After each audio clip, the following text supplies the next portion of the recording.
PXN V900. Unboxing tayo this time. Unboxing for today's video. So, actually, hindi na to unboxing. Second unboxing na to kasi December pa to.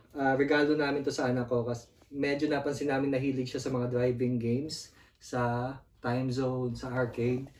So, ito yung naisip namin ibili sa kanya. PXN V900. Tingnan natin kung anong laman. Pakita ko sa inyo. So, from the box, nakabox siya ngayon kasi nilagay namin sa box. Kasi unbox na to eh. Para mapakita namin sa inyo kung ano yung kasama niya sa box. Putang ina, punit. Saan pa nga ba ito buksan? Wala, napunit ko pa yata yung box. Okay, ganun. Okay. So, first, syempre, yung manibela. Wala na siya sa plastic kasi na-unbox na namin to noong December. So, itong manibela, yan siya. May shifter siya. Ito. Sa kabila din. Shifter up and down. And may mga buttons na pwede mong i-program depende sa game na gagamitin mo. And yung cable niya is USB cable na pwedeng i-connect sa PC and I think sa PS4 pwede din. Sa ilalim niya may mga suction cups para kung ilalagay mo siya sa table, hindi siya masyadong gumagalaw. Mag-stay put lang siya doon. Yan, tsaka muna. Next, yung pedal. Since ang nabili namin is V900, ito yung version na brake saka accelerator lang yung kasama. So, yan siya. Yung cable na to is mukha siyang LAN cable na maliit na pwede mong isalpak. Isasalpak mo pala talaga sa likod nitong manibela. Dito, yan. Okay. So after nun, ano pa bang laman dito? Nakalimutan ko na eh. Ito, clamps. Parang pwede mo siyang ikabit sa table mo. Para pag nag-gaming ka, hindi gumagalaw yung manibela. Pwede mo siyang ikabit. Dalawa siya. And then, extra suction cups. Suction cups tawag dito, di ba? Tapos, manual. Manual ulit. And then, dalawa pang cable. Yung isa pang PS4 saka Xbox. I think itong isa, mini USB siya. Pwede sa Nintendo Switch. So, yun. So, yun lang yung laman niya.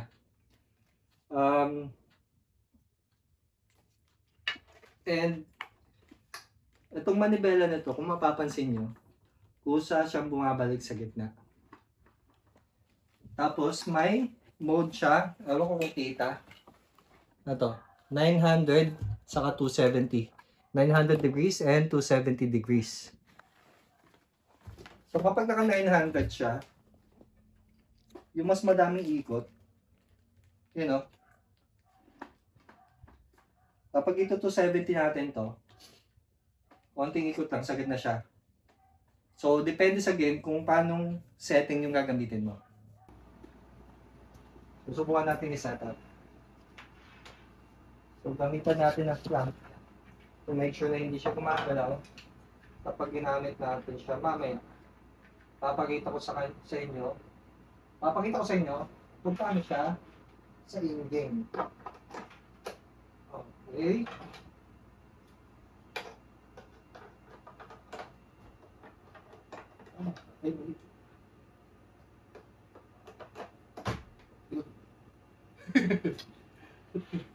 Buwasak ko pa yata.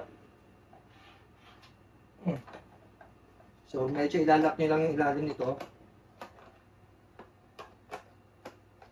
Yun. Nalak na siya. And,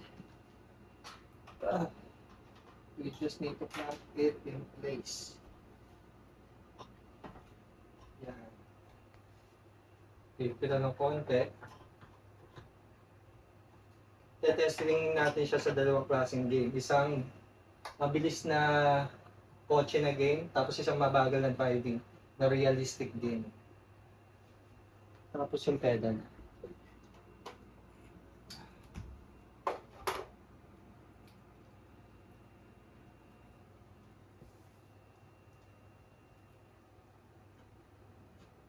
Dapat masaksak mo na ito bago buksan yung game relay. Mag-sync siya. So, ikakabit natin yung pedal sa likod. Bukas yung maliit na LAN cable. Now, after that, isasaksak natin ito sa USB port. Kahit sa USB port, sa likod ng PC nyo, sa harap ng PC nyo, pwede. O sa USB port. USB! Testing. Saan mo siya saksak ulit? Dito na yan sa harap, no? Opo. Okay. Yun. Tapos na sinaksak nyo yun, madedetect na ng PC. Yung manibela. So, naka 900 siya. Subukan muna natin siya sa mabagal na game. Yung realistic na game.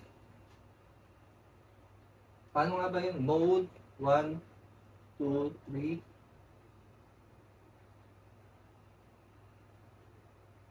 Ayun yung ma-detect. Ano nga ma-detect? Ayun, okay, na-detect yun.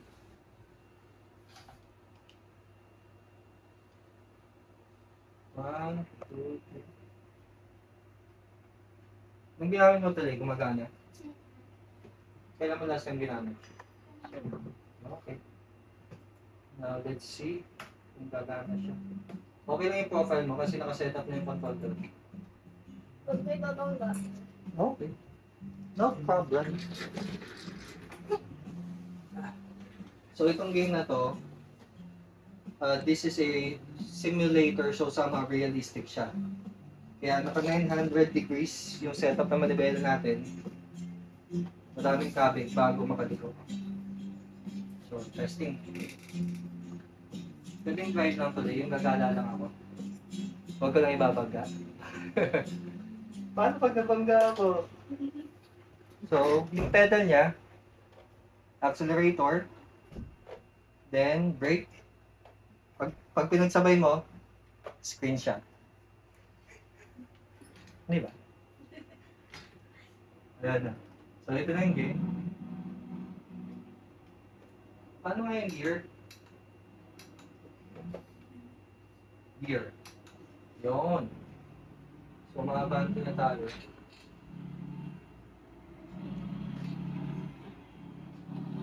Labas tayo dito. Ay, bawal ko nga pala ang gato. Dapat labas tayo dito sa expressway para nakapakita natin yung likod dito. Dito ba?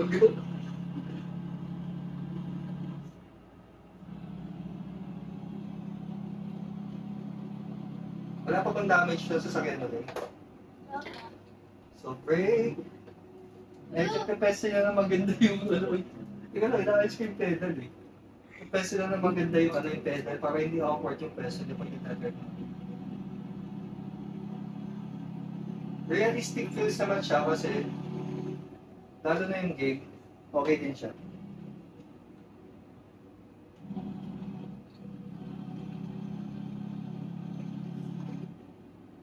May speeding tayo. Paano ba? Ito malapit na lumabas ng expressway. Paano yung camera dito? Ha? 8? Change camera view tayo. Uy, bumingga!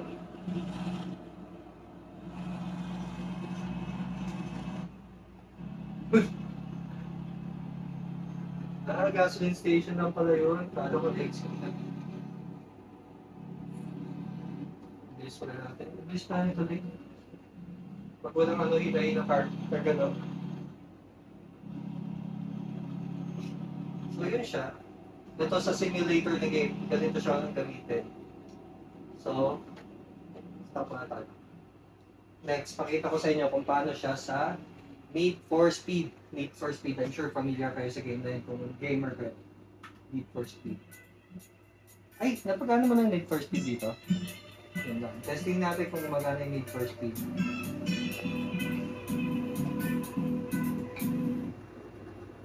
for Speed. Pero na-install ko, di ba? Downloading content.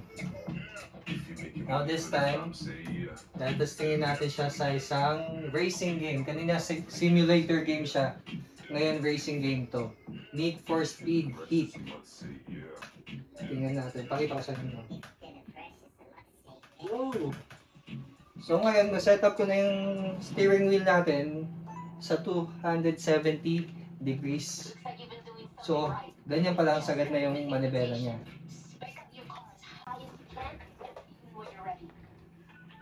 Ganyan. Okay. Wait. Bakit kaya? Oh! Hindi pa naka-set up na maayos. So, set up natin na maayos to.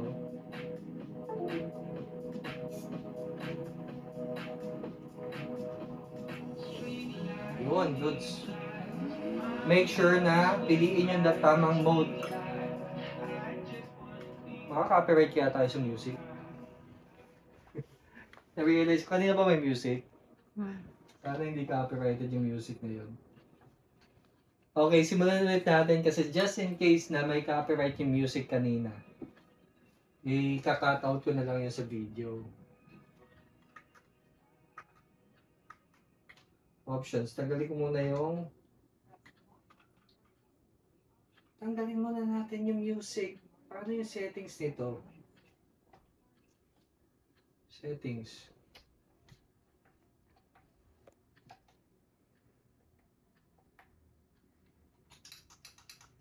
Audio. Music, master volume. Yun. Perfect. Yes. Yan, game.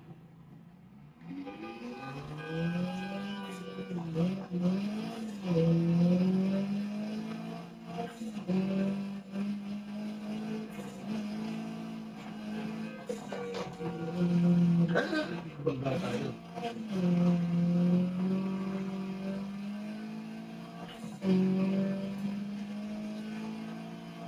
Ito, gusto ko to dito sa game na to. Kasi hindi pa kailangan pumunta ng time zone or arcade. Bahay pa lang, sa bahay lang. Pwede ka naman dito. Wala tayo hindi marunong na mag-drive.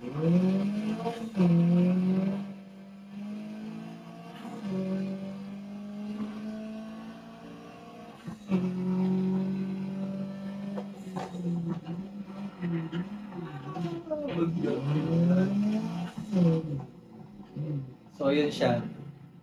Yung mga buttons dito sa harap, pwede mong i-set up kung paano mo gagamitin, depende sa game. Madami siya, yung shifter hindi siya naka-set up kasi naka-automatic lang yung setup ng game. So hindi kailangan yung shifter. Si-shift mo lang siya pag neutral or drive na. Tapos, what else? Ang plano talaga sana namin, ang bibilin namin yung may shifter at may clutch. Kaso nung naghahanap na kami, out of stock na lahat. Kaya ang nakuha namin is yung V900 at PXN. Good thing pa din kasi perfect to sa bata or sa mga beginners na katulad ko. So, sakto lang. So, yun na lang muna for today's video. Testing lang to for unboxing. Tingnan natin kung nag-explore tayo kung ano pa yung mga video na pwede natin gawin. So, yun na lang muna. Salamat.